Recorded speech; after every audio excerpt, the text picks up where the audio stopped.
Un père était atteint d'une maladie terrible et incurable. Avant de rendre son dernier souffle, il appela son fils à ses côtés. La lumière du jour perçait à peine les rideaux de la chambre, et l'atmosphère était lourde de silence. Le père, affaibli mais déterminé, prit la main de son fils et lui dit « Souviens-toi de ça, mon fils. Les mauvais chapitres peuvent toujours écrire de grandes histoires. Les mauvais chemins peuvent encore mener aux bons endroits. Les rêves brisés peuvent encore donner naissance à des personnes réussies. Parfois, il faut se perdre pour mieux se retrouver. » Le fils, les yeux embués de larmes, fixa son père avec une expression de douleur et d'incompréhension. « Papa, as-tu vécu tout cela dans ta vie? Les mauvais chapitres, les chemins égarés, les rêves à jamais perdus? Comment as-tu fait face ?» demanda-t-il d'une voix tremblante. Le père, dans un souffle, avoua « Je ne les ai pas affrontés, mon fils. Je n'ai jamais été réussi. Je les ai portés.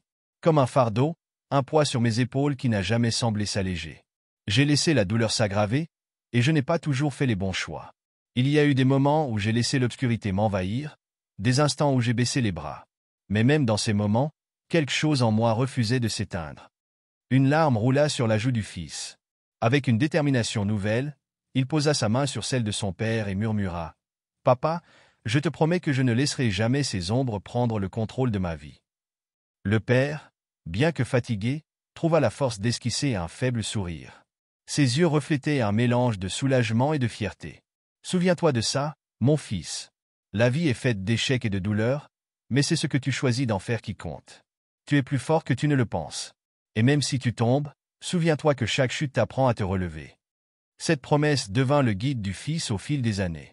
Chaque fois qu'il était confronté à des déceptions ou des défis, il se souvenait des mots de son père. Lorsqu'il se sentait perdu, il répétait ces paroles comme un mantra « Les mauvais chapitres peuvent toujours écrire de grandes histoires. » Au fil du temps, il réalisa que les épreuves qu'il affrontait ne le détruisaient pas, mais le forgeaient. Lorsqu'il perdait un emploi, il trouvait une autre opportunité qui le poussait à dépasser ses limites. Lorsqu'une relation se terminait, il apprenait à mieux se connaître et à comprendre ce qu'il recherchait vraiment. Les échecs, loin d'être des fins, étaient en réalité des débuts d'un nouveau chemin. Un jour, devenu lui-même père, il partagea ses leçons avec son propre fils.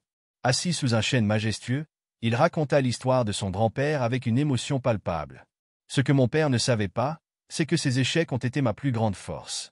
Par sa lutte, il m'a appris à ne jamais abandonner. Il n'était peut-être pas un homme accompli à ses yeux, mais à mes yeux, il était un héros. » Le jeune garçon, captivé par le récit de son père, posa une question innocente mais profonde. « Papa, est-ce que je serai assez fort pour écrire mes propres grandes histoires ?» Le père, les yeux brillants de fierté, répondit « Mon fils, tu portes en toi l'héritage de ceux qui ont lutté avant toi. Chaque choix que tu fais, chaque pas que tu avances, même dans la douleur, contribue à écrire ton histoire. Et je suis déjà fier de la personne que tu deviens. » Ce moment gravé dans leur mémoire marqua le début d'une nouvelle transmission, celle de la force face à l'adversité, de la résilience face aux épreuves, et de l'espoir face aux doutes. Moralité: ce ne sont pas nos erreurs ou nos faiblesses qui définissent notre valeur, mais la manière dont nous choisissons de les transformer. Même dans les ténèbres, il y a une lumière prête à éclore si nous trouvons la force de la chercher. Souviens-toi de ça, chaque épreuve est une opportunité pour écrire une histoire extraordinaire.